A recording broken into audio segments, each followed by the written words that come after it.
Dear students, a very warm welcome to all of you in my today's lecture of Operations Research. In today's lecture, we will discuss upon the further numerical on Project Evaluation Review Technique or PERT. The numerical is as follows. A project has the following characteristics. तो एक project के regarding यहाँ पर different characteristics दे रखी हैं आपको. Activity दे रखी है 1 to 2, 2 to 3, 2 to 4, 3 to 5, 4 to 5 up to 9 to 10 तक. इन एक्टिविटी के रिगार्डिंग आपको optimistic time, most likely time और पेसिमिस्टिक टाइम दे रखे हैं. ठीक है, क्या फाइंड आउट करना है आपको? पर्ट नेटवर्क को कंसिडर करना है, क्रिटिकल पाथ को फाइंड आउट करना है और वेरिएंस को कैलकुलेट करना है for each and every activity. That is clear. तो अब हम इस पर्टिकुलर प्रॉब्लम के रिगार्डिंग सॉल्यूशन को फाइंड आउट करेंगे. तो सबसे पहले तो हम हर एक्टिविटी के रेफरेंस में एक्सपेक्टेड टाइम को कैलकुलेट करेंगे और उसके लिए हम एक टेबल ड्रॉ करेंगे. ये टेबल मैंने यहाँ ऑलरेडी ड्रॉ कर रखी है. इस पर्टिकुलर टेबल में मैंने एक्टिविटी, उनके optimistic time, most likely time और पेसिमिस्टिक टाइम को डिफाइन कर रखा है. ठीक है, हम फॉर्मूला अप्लाई करेंगे TE is equal to TO plus 4TM plus TP upon 6 और इसके हेल्प से हम हर एक्टिविटी के रेफरेंस में एक्सपेक्टेड टाइम को कैलकुलेट करेंगे और ऐसे ही हम वेरिएंस निकालेंगे by using the formula TP minus T0 upon 6 का होल स्क्वायर. ठीक है, तो पहले बात करते हैं हम वेरी फर्स्ट एक्टिविटी यानी कि 1 to 2 की. तो 1 to 2 के रेफरेंस में मोस्ट लाइकली टाइम है 1.5. इसका 4 टाइम्स करिए. 15 चौका 60, 6 और एक 7 और 5 12. 12 को 6 से डिवाइड कर दिए 2. तो इसका जो एक्सपेक्टेड टाइम है that is equal to 2. Clear. As 2 to 3 की बात करते हैं. 2 चौक 8 और एक 9 और 3 12. 12 को 6 से डिवाइड करेंगे तो 6 दूनी 12. इसका भी 2 आएगा. 2 to 4 के रेफरेंस में 3 चौक 12 और 13 और 5 18. 18 बटे 6, 6 3 18. 4 चौक 16 और 3 19 और एक 20 24. 24 बटे 6, 6 चौक 24. 4 आ गया इसका. 3 चौक 12, 12 और 2 14 और 4 16. 3 चौक 12. ठीक है, 12 और 2 14, 14 और 4 18. 18 बटे 6 3 आ जाएगा इसका. 5 चौक 20 और 3 23. 23 और 7 30. 30 बटे 6 यानी कि 5 आ जाएगा इसका. 5 चौक 20 और 4 24 और 6 30. 30 बटे 6 यानी कि 6 पंजे 30. 5 आ जाएगा. 7 चौक 28. 28 6 34. 34 और 8 42. 42 बटे 6 यानी कि 7 आ जाएगा इसका. एज इसकी बात करेंगे 4 चौक 16 और 2 18. 18 से 24. 24 बटे 6, 6 चौक 24. 4 आ जाएगा इसका. नेक्स्ट की बात करेंगे तो नेक्स्ट के रेफरेंस में ये आएगा 6 चौक 24.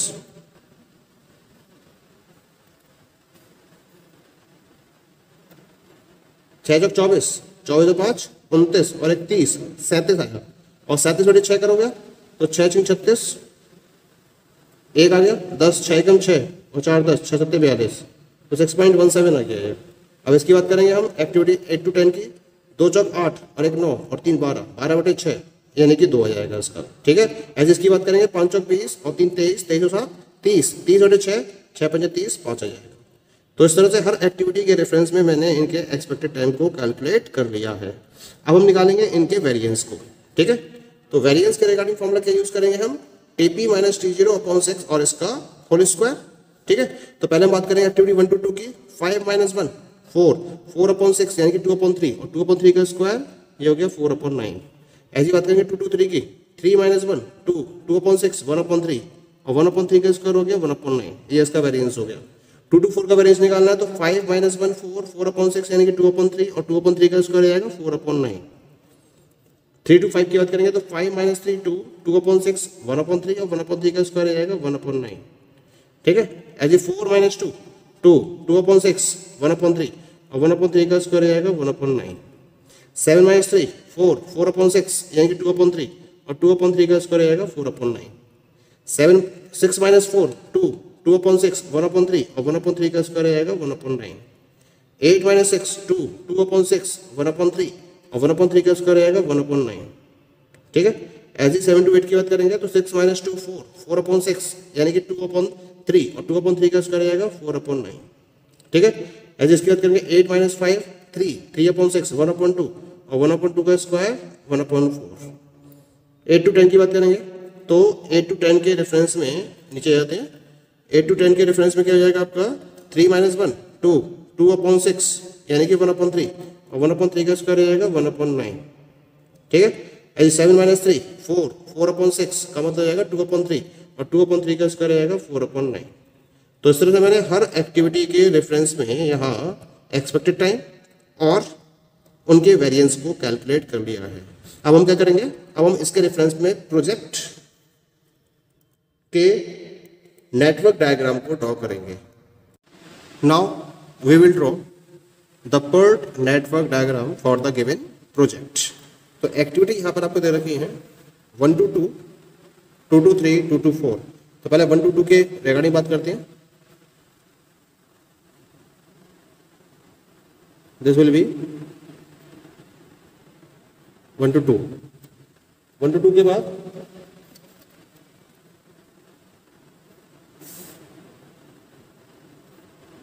आपको दे रखी है activity 2 to 3 and 2 to 4।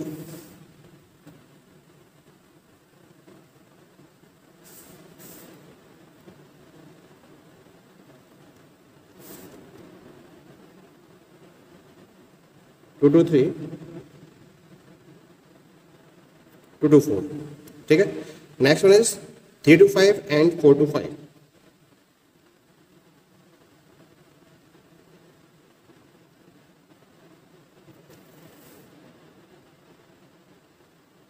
This is 3 to 5 and this is 4 to 5. Next activity is 4 to 6.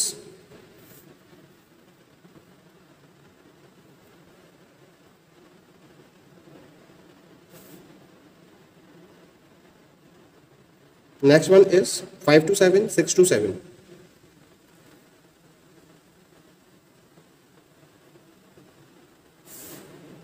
Five to 7,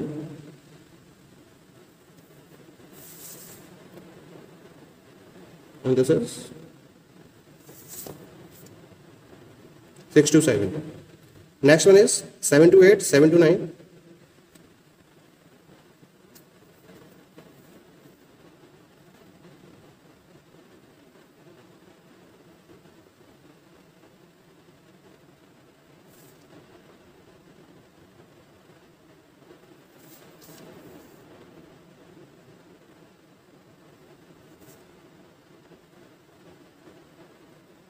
And the last one is the 8 to 10 and 9 to 10.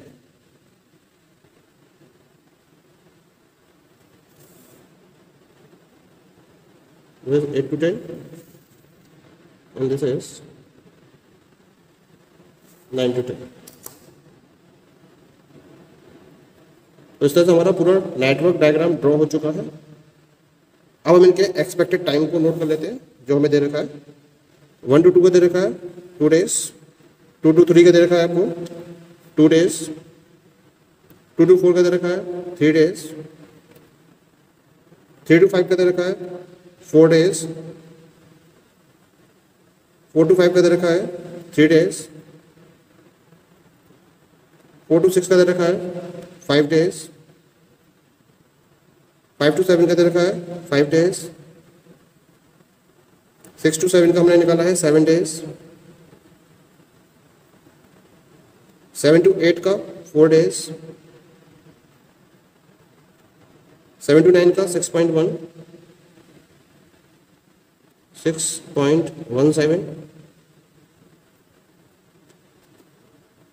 8 to 10 का 2 और 9 to 10 का निकाला हमने 5 days। ठीक है। अब हम इस प्रोजेक्ट में डिफरेंट इवेंट्स के रिगार्डिंग अर्लीस्ट स्टार्टिंग टाइम और लेटेस्ट स्टार्टिंग टाइम को कैलकुलेट करेंगे। तो इसके लिए मैं ई और एल वैल्यूज को नोट कर देता हूँ। E1, L1, E2, L2, E3, L3, E4, L4, E5, L5,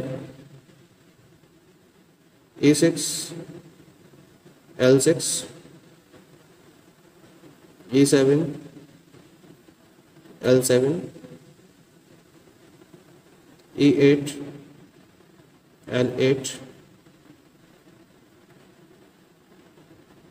E9, L9 और 10 के रिगार्डिंग E10 L10, ठीक है। अब वैल्यूज पुट अप कर देते हैं हम यहाँ पर। तो वैल्यूज कैलकुलेट करने के लिए हम फॉरवर्ड पास मेथड का यूज करेंगे पहले तो, और उसके बेसिस पर हम अर्लीस्ट स्टार्टिंग टाइम यानी कि ई वैल्यूज को कैलकुलेट करेंगे। तो E1 की वैल्यू रख दी मैंने 0, 0 + 2 E2 कितना आएगा 2, 2 + 2 E3 हो गया 4, 2 + 3 E4 हो गया 5। अब यहाँ पर दो टाइम आएंगे, 4 + 4 = 8 और 5 + 3 = 8, दोनों इक्वल है तो 8 ही रख देते हैं यहाँ पर, कोई दिक्कत ही नहीं है, ठीक है। अब देखिए 8 + 5 13, लेकिन एक वैल्यू यहाँ से भी आएगी तो पहले इसको कैलकुलेट कर लेते हैं। 5 + 5 ये आएगा 10। अब देखिए यहाँ पर दो एक्टिविटी टाइम आएंगे, 10 + 7 = 17 और 8 + 5 = 13। 17 मैक्सिमम है तो 17 को यहाँ पुटअप करेंगे, ठीक है। अब यहाँ से देखिए 17 + 4 ये आएगा 21, ठीक है। और ये आएगा देखिए 17 + 6.17 17 और 6 23 जाएगा 23.17, ठीक है। और अब इसको निकालना है तो यहाँ पे दो वैल्यू जाएंगे, 21 + 2 23 और 23.17 + 5 तो 28.17। तो इसका जो वैल्यू माना जाएगा वो 28.17 मानी जाएगी, क्योंकि दोनों में मैक्सिमम है, क्योंकि 21 और 2 23 हो गए और 23.17 में 5 ऐड करोगे तो 28.17, तो 28.17 मैक्सिमम है, इसी वजह से उसको यहाँ कंसीडर करेंगे। अब हम निकालेंगे बैकवर्ड पास मेथड का यूज करते हुए एल वैल्यूज को। तो इसके लिए L10 की वैल्यू हम 28.17 के बराबर रख देंगे। अब माइनस करते चले जाइए क्योंकि हमें Li की वैल्यू निकालनी है, तो Lj - Tij का फॉर्मूला अडॉप्ट करेंगे। 28.17 - 2 ये आएगा 26.17, ठीक है।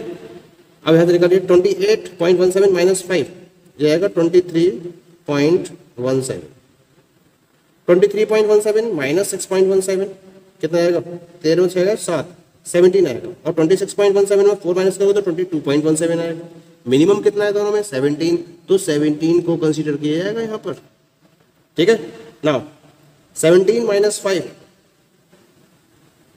कितना आएगा, ये 12, 17 - 7 17 - 7 ये आएगा 10, 10 - 5 अभी रुक जाइए, यहाँ भी दो एक्टिविटीज बर्स्ट हो रही हैं। तो 12 - 3 9 और 10 - 5 5, तो 5 मिनिमम है, इस वजह से 5 को काउंट करेंगे यहाँ पर, ठीक है। अब इसको देख लीजिए 12 - 4 ये आएगा 8, 8 - 2 6 यहाँ से आएगा, और 5 - 3 2 यहाँ से आएगा। मिनिमम कितना है 2, तो 2 को कंसिडर करेंगे, और 2 - 2 0।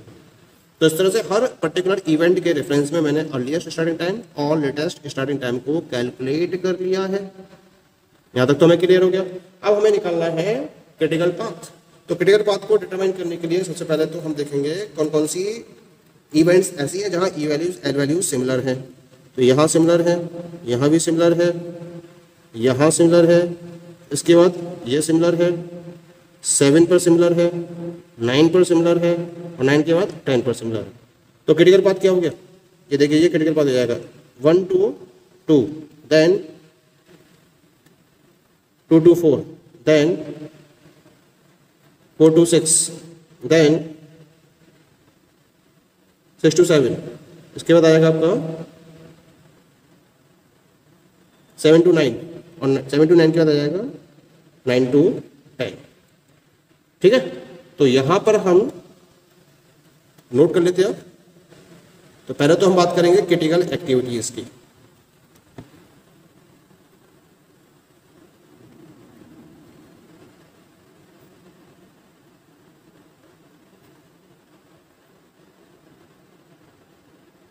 कौन कौन होंगी क्रिटिकल एक्टिविटीज आपकी? क्रिटिकल एक्टिविटीज होंगी 1 to 2, ठीक है, 2 to 4, 4 to 6, 6 to 7, 7 to 9 and 9 to 10, ये हो जाएंगे क्रिटिकल एक्टिविटीज, ठीक है। अब निकाल लीजिए क्रिटिकल पाथ। तो क्रिटिकल पाथ मैंने ऑलरेडी ब्लैक लाइन से इसको नोट कर रखा है। बस उसको भैया यहाँ शो करना है 1 2 2 2 4 2 6 2 7 2 9 2 10, ये हो गया क्रिटिकल पाथ। ठीक है, अब क्या निकालना है? एक्सपेक्टेड प्रोजेक्ट कंप्लीशन टाइम निकालना है भैया। ठीक है, तो यहां निकाल लेते हैं हम एक्सपेक्टेड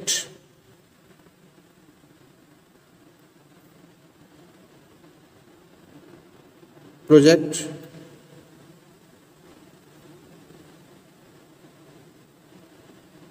कंप्लीशन टाइम कितना जाएगा? इसके लिए क्रिटिकल एक्टिविटीज के टाइम ड्यूरेशन को आप ऐड कर दीजिए। 1 to 2 का टाइम ड्यूरेशन है 2 days, 2 to 4 का है that is 3 days, 4 to 6 5 days, 6 to 7 इसका है 7 days, 7 to 9 इसका है 6.17 days, प्लस 7 to 9 के बाद 9 to 10, 9 to 10 का है आपका दैट इज 5 days। इनको आप ऐड कर दीजिए, 3 तो 5 और 5 10 और 17 17 6 23 23 तो 5 28, तो 28.17 आ गया इसका, 28.17 डेज।